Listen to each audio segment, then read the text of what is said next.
भगवान ने रा शब्द कहा, मुख फट गया, जय हो।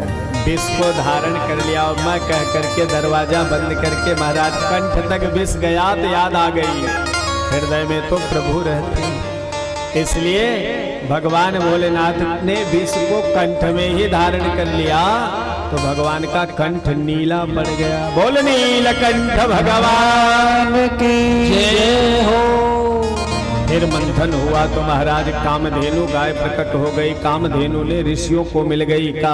पुनः मंथन हुआ, चंद्रमा प्रकट हुए, चंद्रमा भगवान भोलेनाथ के मस्तक पर विराजमान हो गए। भोलेनाथ का नाम चंद्रमौली हो गया, चंद्रशेखर हो गए। उसके बाद कहते हैं महाराज फिर मंथन हुआ तो उच्च श्रवा घोड़ा बलि को प्राप्त हुआ। फिर मंथन हुआ तो ऐरावत हाथी इंद्र को मिला। फिर मंथन हुआ तो कौस्तुभ मणि भगवान नारायण के गले में।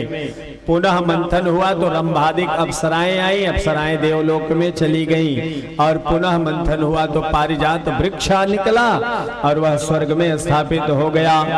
और उसके बाद जैसे ही मंथन हुआ ततश्चाभिर्भूत साक्षात श्री रमा भगवत परा रंजयंती दिशः कांत्या विद्युत सौदामिनी। महाराज बिजली की तरह चमकती हुई माता लक्ष्मी ने दिव्य सौंदर्य रूप दिखा करके समस्त दैत्यों को मुग्ध कर दिया। सारे लोग मुंह फाड़ फाड़ के महाराज लक्ष्मी को प्राप्त करने के लिए लाइन लगा ली। लक्ष्मी किसको नहीं चाहिए? देवता हो, दानव हो, असुर हो, राक्षस हो, संत हो, सबको लक्ष्मी। लक्ष्मी महारानी ने सबकी ओर निहारा लेकिन किसी के गले में वरमाला नहीं डाली।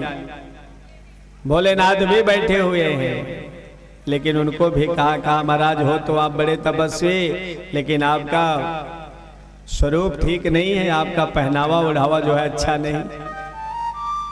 दुर्वासा जी भी बैठे हैं। दुर्वासा जी को लक्ष्मी महारानी कहती है महाराज आप बड़े क्रोधी हो। क्रोधी व्यक्ति के यहाँ लक्ष्मी नहीं रहती।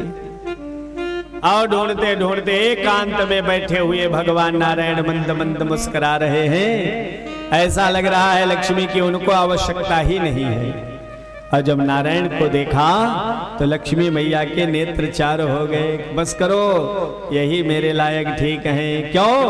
मंगलम भगवान विष्णु मंगलम गरुड़ध्वज मंगलम पुंडरीकाक्ष मंगलाय तनो हरे। ये हर प्रकार से मंगल है और इसलिए ये हमारे पति बनने योग्य है। और उन्हीं के कंठ में वरमाला धारण करा दिया। बोले लक्ष्मी नारायण भगवान की जय।